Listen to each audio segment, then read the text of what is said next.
ఒక్క నిమిషం అమ్మా, టొబాకో మీద ఏమైనా క్వశ్చన్స్ ఉన్నాయా చెప్పండి, నేను నెక్స్ట్ భోగాపురం గురించి మాట్లాడతాను.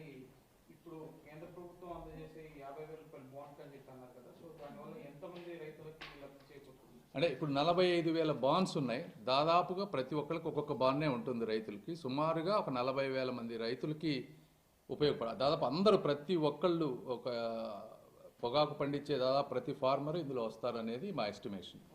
దీనికి అదనంగా రాష్ట్ర ప్రభుత్వం ఇచ్చే 100 కోట్ల రూపాయల బడ్జెట్ అన్నారు కదా, సో దాన్ని ఎట్లా తీస్తారు? రైతులకి అది స్టేట్ వ్యవసాయ శాఖ నుంచి డైరెక్ట్గా రైతుల అకౌంట్లోకే వేస్తారు. అది రేపటి నుంచే జరుగుతుంది. ఇప్పటి నుంచి ఇదంతా ఏదైతే మనం చెప్పాం ఇవన్నీ కూడా రేపటి నుంచి అమల్లోకి వస్తాయి.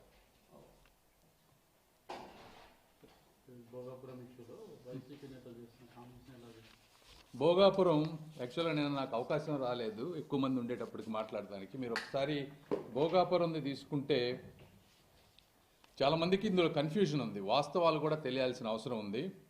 ఇది భోగాపురం ఎయిర్పోర్ట్ అనేది 2015లో ఆ రోజు ఏవియేషన్ మినిస్టర్గా ఉన్నటువంటి అశోక్ గజపతిరాజు గారు, గౌరవ ముఖ్యమంత్రి గారు విభజిత ఆంధ్రప్రదేశ్కి ఒక మంచి ఇంటర్నేషనల్ ఎయిర్పోర్ట్ ఉండాలి, హైదరాబాద్ ఎయిర్పోర్ట్ ఎలా ఉందో అలాంటిది ఒకటి కావాలనే ఉద్దేశంతో చేసినటువంటి ఆలోచన. అంటే ఐడియా ఆ రోజు ఉన్నటువంటి ముఖ్యమంత్రి గారిది. దీనికి 2,700 ఎకరాలు సేకరించాలని ఆ రోజు అనుకున్నారు ప్రభుత్వం. బిడ్డింగ్ చేసిన తర్వాత జిఎంఆర్ గారు హయ్యెస్ట్ బిడ్డర్గా వచ్చారు. ఈ ఎయిర్పోర్ట్స్ మీరు ఒకసారి తీసుకుంటే జిఎంఆర్ గారు కానీ ఇంకొకళ్ళు కానీ ఇమీడియట్గా 5-10 సంవత్సరాల్లో లాభాలు వచ్చేటువంటి పరిస్థితి లేదు. హైదరాబాద్ ఎయిర్పోర్ట్ కానీ ఢిల్లీ ఎయిర్పోర్ట్ కానీ ఈ మధ్యనే వాళ్ళకి లాభాలు వస్తూ ఉన్నాయి. ఆ ప్రాంతంలో అంత రూపాయలు ఇన్వెస్ట్ చేసి నుంచి వచ్చినటువంటి వ్యక్తి కాబట్టి జిఎంఆర్ గారు ఒక అభిమానంతో, రెండోది ముఖ్యమంత్రి గారి మీద ఉన్నటువంటి ఒక గౌరవంతో ఆ రోజు నిర్మించడానికి ఆయన హయ్యెస్ట్ బిడ్డర్గా వచ్చారు. ఆ రోజున జిఎంఆర్ గారు వచ్చి 2,700 ఎకరాలు. ఈ 2,700 ఎకరాలు ఏంటి, ఎయిర్పోర్ట్ ఒక్కటే కాదు, ఎయిర్పోర్ట్ చుట్టూ ఉన్నటువంటి స్కిల్ కానీ ఒక ఏవియేషన్ హబ్ తయారు చేస్తే కేవలం ప్రయాణికులే కాకుండా లాజిస్టిక్ పరంగా కూడా ఏ విధంగా ముందుకు వెళ్ళొచ్చు అనే ఉద్దేశంతో చేశారు.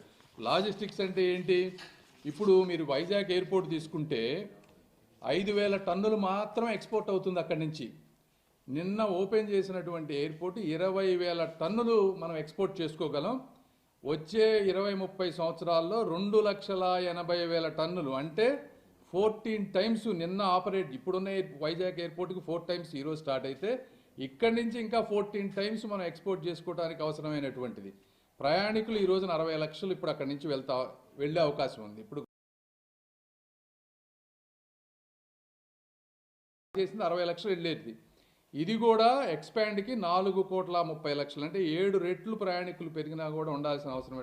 ఇలాంటి ఉద్దేశంతో 2,700 ఎకరాలతోటి ఒక ఎయిర్పోర్ట్ని ప్లాన్ చేశారు ఆ రోజున. మనం చేస్తే ఏమైంది, 2,700 ఎకరాల్లో గవర్నమెంటు 2019కి వెళ్ళేటప్పటికి 2,200 ఎకరాల భూసేకరణ జరిగింది. మిగిలిన భూములు కూడా ఎందుకు జరగలేదు, మిగిలిన 500 ఎకరాలు జగన్మోహన్ రెడ్డి గారు అక్కడికి వెళ్ళి 1-2 ఇయర్స్ ముందు మీరు ఇవ్వద్దు చేస్తాను కాబట్టి మీరు ఇవ్వద్దు అని చెప్పి అక్కడ వాళ్ళ నాయకులతోటి ముఖ్యమైన అంటే రన్వే వీటికి వెళ్ళే వాటికి సంబంధించినటువంటి ల్యాండ్లు దాదాపు 500 ఎకరాల్లో కోర్టులో కేసులు వేయించారు ఆయన. ఆ 500 ఎకరాలు కోర్టులో కేసులు వేపిస్తే ఆ రోజు మనం భూమి పూజ చేసాం, ముందుకు వెళ్ళలేదు. 2019 జగన్మోహన్ రెడ్డి గారు వచ్చింది, వాళ్ళ మనుషుల చేతే వాళ్ళని వేరే రకరకాలుగా, అవన్నీ నేను డీటెయిల్స్లోకి వెళ్ళలేను కానీ రకరకాలుగా మేనేజ్ చేసి ఆ కోర్టులు నుంచి కొన్ని కేసులు విత్డ్రా చేయించి ఆ 300 ఎకరాలు దాదాపుగా ఎక్వైర్ చేశారు. కంప్లీట్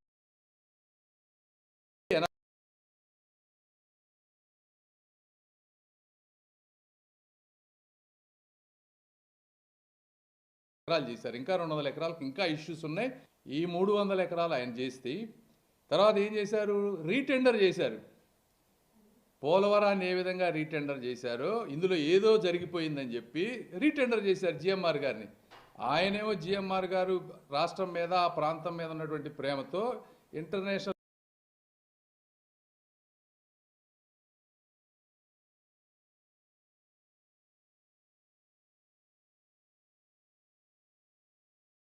టెండర్ చేస్తే మళ్ళీ నెంబర్ 1 వచ్చారు. వచ్చిన తర్వాత మొదటి టెండర్ ఏదైతే చేశారో ఉన్నాయని టెండర్ కండిషన్స్ ఏమీ మార్చకుండా మళ్ళీ అది కంటిన్యూ చేశారు.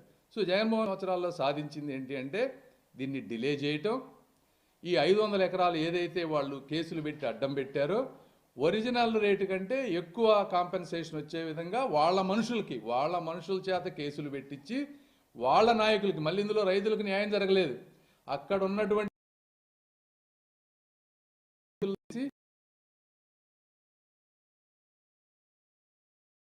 చేశారు. అయినా మళ్ళీ 2020 మిగిలిన ఏవైతే ఉన్నాయో ఇంకా 100-200 ఎకరాలు ఆ రైతులతో మాట్లాడి అప్రోచ్ రోడ్లు వాళ్ళందరితో మాట్లాడి రామ్మోహన్ నాయుడు గారు ముఖ్యమంత్రి గారు ఒక ప్రయారిటీగా తీసుకున్నారు ఈ ప్రాజెక్ట్ని. రామ్మోహన్ గారు ప్రతి నెల ఇక్కడ రివ్యూ చేశారు. దాదాపు నాకు తెలిసి ఒక 10 సార్లు అక్కడికి వెళ్ళారు. ప్రతిసార్లు రామ్మోహన్ నాయుడు గారు అక్కడికి వెళ్ళి ఇవన్నీ క్లియర్ చేస్తే నిన్న కంప్లీట్ అయినటువంటిది భోగాపురం.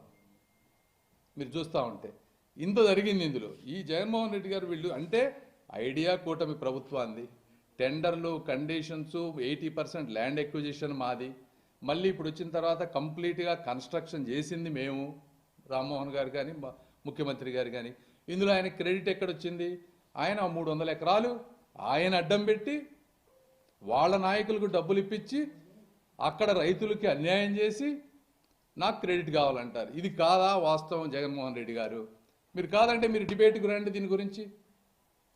కాబట్టి ఇది వాస్తవం, ఇది ప్రజలు తెలుసుకోవాల్సినటువంటి విషయం. జగన్మోహన్ రెడ్డి గారు ఈ రోజున అమరావతిలో కొంతమంది రైతులను అడ్డం పెట్టి అక్కడ సీడ్ యాక్సెస్ రోడ్లు రాకుండా ఎటువంటి చేస్తూ ఉన్నారో ఆ భోగాపురం ఎయిర్పోర్ట్ను కూడా అదే విధంగా చేసి కాలయాపన చేసి ప్రజలకి నష్టం చేశారు. ఆ రోజున ఏం చెప్పారు రైతులకి? మీరు కొన్ని రోజులు అయితే మీకు ఇంకా 2 లక్షలు ఎక్కువ వస్తాయని చెప్పి ఆ ప్రాంత ప్రజలకు చెప్పారు. 2 లక్షలు ఒక ఎకరానికి ఎక్కువ వస్తుందని. ఆ ఎయిర్పోర్ట్ కనుక 3 సంవత్సరాల క్రితం కనుక అయిపోయి ఉంటే 2000 మందికి పైగా ఉద్యోగాలు వస్తే నెలకి 20,000 రూపాయలు, 2.5 లక్షల రూపాయల ఆదాయం అంటే ఈ 5 ఏళ్ళు తీసుకుంటే 10 లక్షల రూపాయలు ఒక వ్యక్తికి రావాల్సిన ఆదాయాన్ని కేవలం 2 లక్షల రూపాయలు ఎక్కువ వస్తాయని చెప్పి అబద్ధాలు చెప్పించి వాళ్ళని భయపెట్టి గిరిజనుల్ని వాళ్ళకి తీవ్రమైనటువంటి అన్యాయం చేసినటువంటి వ్యక్తి ఎవరన్నా ఉన్నారంటే జగన్మోహన్ రెడ్డి గారు. ఇలాంటి రాజకీయాలని చెప్పి ప్రజలు తెలుసుకోవాలని చెప్పి నేను కోరుకుంటా ఉన్నాను. సార్ ఇప్పుడు ఇన్ఫ్రాస్ట్రక్చర్ అనేది డెవలప్ కాలేదు అంటే ఎయిర్పోర్ట్ వరకు కంప్లీట్ అయింది, కానీ కనెక్టివిటీ అనేది సరిగ్గా చేయకుండానే హడావిడిగా చేశారని ఇంకో కామెంట్. మీరు చెప్పింది ఇందులో దాదాపు దానికి 7 రోడ్లు కావాలి. వైజాగ్ నుంచి దాదాపు 5 రోడ్ల వరకు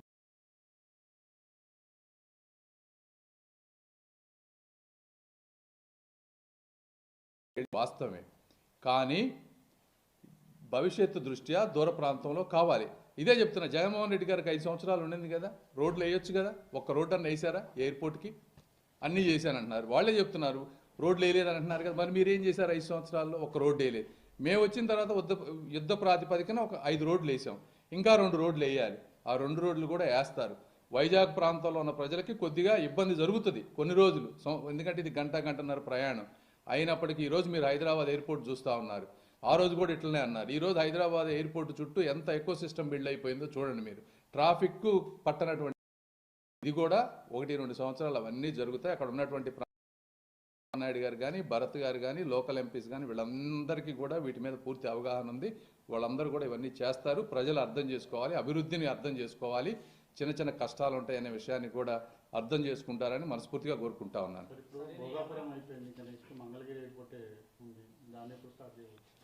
దాని విషయం తర్వాత మాట్లాడతానమ్మా. Thank you.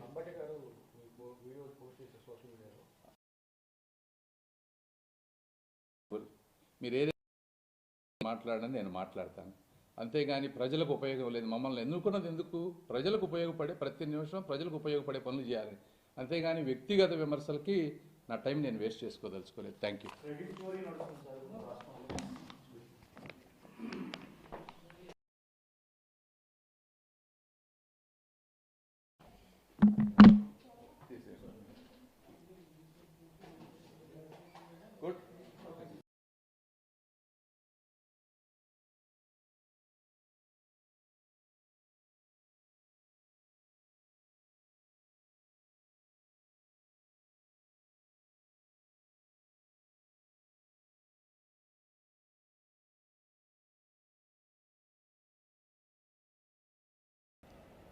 గౌరవ ముఖ్యమంత్రి శ్రీ నారా చంద్రబాబు నాయుడు గారు ఈరోజు రాష్ట్రంలో ఎదుర్కొన్నటువంటి పొగాకు రైతులు ఎదుర్కొన్నటువంటి సమస్యల మీద కేంద్ర రాష్ట్ర ప్రభుత్వాలతోటి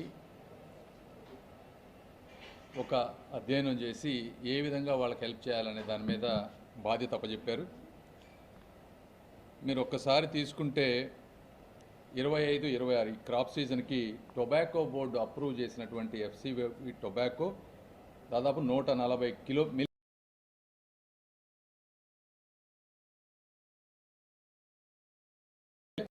దాదాపు ఒక 90 నుంచి 100 కిలోలు మిలియన్ కిలోగ్రామ్స్ ఎక్సెస్ పండించారు పొగాకు రైతులు. దీంతో ఇంటర్నేషనల్ మార్కెట్లో రకరకాల వార్స్ కానీ ఇంకో కారణాల వల్ల కానీ ఈ ఎక్సెస్ తగ్గిపోయినాయి. దీంతో ఎటువంటి సపోర్టు గవర్నమెంట్ నుంచి చేయాలనేటువంటి ఉద్దేశంతో గౌరవ వ్యవసాయ శాఖ మంత్రి అచ్చెన్నాయుడు గారు, టొబాకో బోర్డ్ వీళ్ళందరి అధ్యక్షతన అనేక రివ్యూ మీటింగులు తీసుకొని టొబాకో బోర్డు యూనియన్ గవర్నమెంట్ ఏ విధమైనటువంటి సపోర్ట్ ఇస్తుంది, స్టేట్ గవర్నమెంట్ ఏ విధమైనటువంటి సపోర్ట్ ఇస్తుంది, అదేవిధంగా టొబాకో బయ్యర్స్ ఎటువంటి సపోర్ట్ ఇస్తారు, ఈ ముగ్గురు కలిసి చేస్తేనే మనం ముందుకు వెళ్ళగలమనే ఉద్దేశం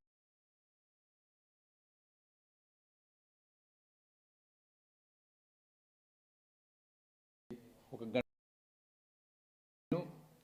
లావు శ్రీకృష్ణదేవరాయలు గారు, రామ్మోహన్ నాయుడు గారు, మేము ఒక 2 గంటలు కూర్చున్న తర్వాత అనేక డిస్కషన్స్ తర్వాత తీసుకున్నటువంటి ఫైనల్ రికమెండేషన్స్ ఏంటి అంటే, ఇందులో టొబాకోలో ఎఫ్సివి టొబాకోలో 4 రకాలు ఉన్నాయి. బ్రైట్, మీడియం,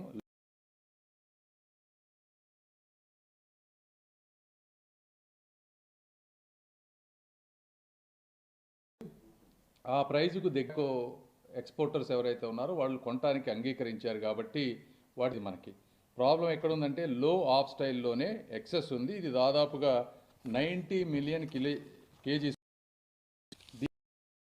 ఎక్స్పోర్ట్ కావాలనే ఉద్దేశంతో డిస్కస్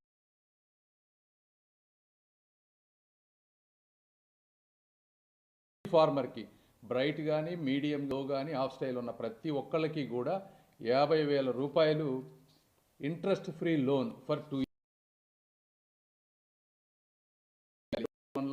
1 అయిపోయి అంటే నెక్స్ట్ సీజన్లో ఒక హాఫ్, తర్వాత ఫాలోయింగ్ సీజన్లో 28-29లో ఇంకొక హాఫ్.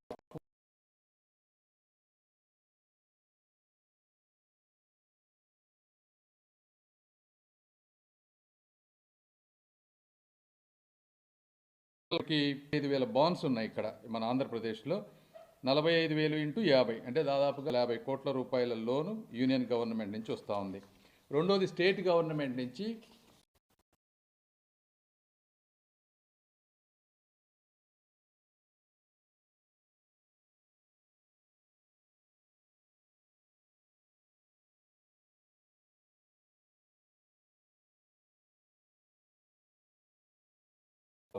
టొబాకో ఎక్స్పోర్ట్ వాళ్ళు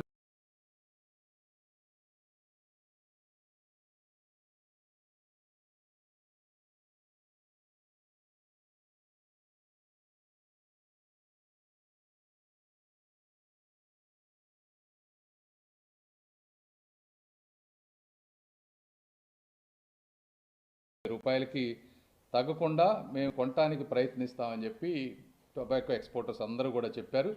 ఈ విధంగా అంటే బ్రైట్ మీడియం వాళ్ళ ఎక్స్పెక్టేషన్స్ దగ్గర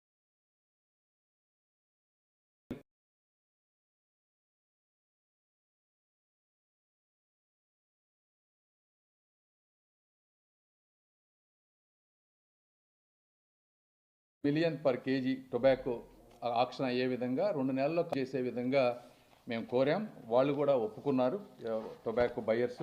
2 నెలలు దాటితే మళ్ళీ వేరే స్టేట్ నుంచి వచ్చేటువంటి టొబాకో ఇవన్నీ వస్తాయి కాబట్టి తగ్గే అవకాశం ఉంది. అందరూ కూడా ఈ 2 మంత్స్లో దీన్ని తీసుకోవాలని చెప్పి దీన్ని ఉపయోగించుకోవాలని మనస్ఫూర్తిగా కోరుకుంటా ఉన్నాం. మీరు ఒక్కసారి చూస్తే అంటే ఇది ఇప్పుడు చేసేటువంటిది మీరు ఒక్కసారి చూస్తే రాజకీయంగా కొంతమంది దీని మీద ఇష్యూ చేయాలని చూస్తూ ఉన్నారు. మీరు ఒక గత వైసీపీ గవర్నమెంట్లో చూస్తే 2000 వాళ్ళ 5 సంవత్సరాలు గవర్నమెంట్ ఉంటే ఒకే ఒకసారి మార్కెట్ ఇంటర్వెన్షన్ స్కీమ్ తీసుకొని ఒక 105 కోట్ల రూపాయలతోటి ఆ రోజున ఏపీ మార్కెట్ ద్వారా వాళ్ళు టొబాకో కొన్నారు 5 సంవత్సరాల్లో ఒకే ఒకసారి. అయితే మన గవర్నమెంట్ వచ్చిన తర్వాత, కూటమి ప్రభుత్వం వచ్చిన తర్వాత పోయిన సంవత్సరం బ్లాక్ బర్లీ టొబాకోకి ఇబ్బంది అయినప్పుడు ఫార్మర్స్కి 146 కోట్ల రూపాయలతోటి ఏపీ మార్కెట్ ద్వారా మన స్టేట్ గవర్నమెంట్ కొనడం జరిగింది. ఆ టొబాకో అంతా కూడా ఇప్పటికీ కూడా డిమాండ్ లేకపోవడం వల్ల ఇంకా మనం అమ్ముకోలేనటువంటి పరిస్థితుల్లో ఇంకా అక్కడే నిలవ ఉంది అనే విషయాన్ని గుర్తుపెట్టుకోవాలి. అంటే గత సంవత్సరం 146 కోట్లు, మళ్ళీ ఈ రెండో సంవత్సరం ఇప్పుడు మళ్ళీ స్టేట్ గవర్నమెంట్ నుంచి దాదాపు 100 కోట్ల రూపాయలతోటి మనం టొబాకో ఫార్మర్స్కి సపోర్ట్ చేస్తున్నాం అనే విషయాన్ని ఒక్కసారి పొగాకు రైతులందరూ కూడా గుర్తుపెట్టుకోవాలని కోరుకుంటూ, ఈ కార్యక్రమం అంటే ఎన్నో రకాల మీటింగ్స్ అన్నీ అయిన తర్వాత ఈ రోజున దీనికి తీసుకొచ్చాం. ఇది షార్ట్ టర్ము, లాంగ్ టర్ము ఉన్న అనేక విషయాలను అధ్యయనం చేసిన తర్వాత తీసుకున్నటువంటి నిర్ణయం కాబట్టి అందరూ ఆహ్వానిస్తారని మనస్ఫూర్తిగా కోరుకుంటా ఉన్నాను. Thank you.